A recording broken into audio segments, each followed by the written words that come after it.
Каркана былтыр ишке кирдик туруп.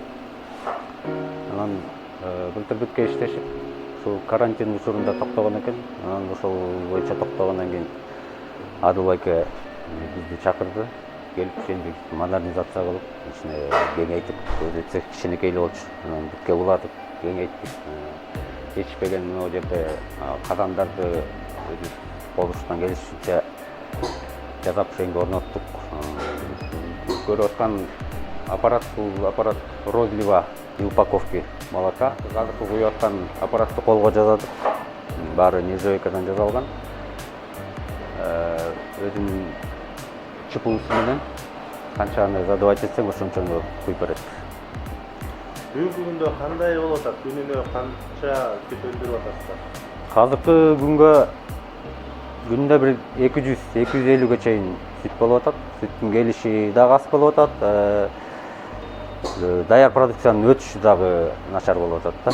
Ошого байланыштуу азыр Жумгалдан өтпөй, Кочкорго чейин, ушака чейин алып барганга туура келип атат. Дегенде бул коробканы биринчи мына алат дагы несине саят. Каретка деп коет биринчи таманын бүктөп даярдайт дагы. Наржаң сүттү кой. Одновременно биринчи буягын таманды чаптап атканда экинчи куюлган сүттүн үстүн крышкасын чаптайт. Мына.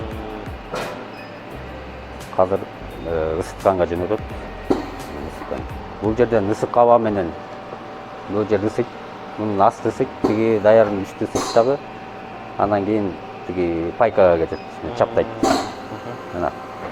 Мунун Таманын чаптайт. Таманы чапталды. Тиги сүт болсо үстү чапталды. Все болгон функциясы ушул.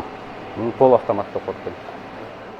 Бүгүнкү күндө чыккан сүт 3-2% пастеризацияланган уйдун сүтүнөн жасалган. Көчмөн алсырды дейт. Анан даталары да коюлат экен, э? Датасы коюлат. Бул жерде составы жазылган. Ушул жерде бар да, Жумгал районунан чыккандар. Жумгал районунан чыккан, ооба. Менин жазылган кыргыз түгөз. Жумгал району Чөйгөл Абдиев.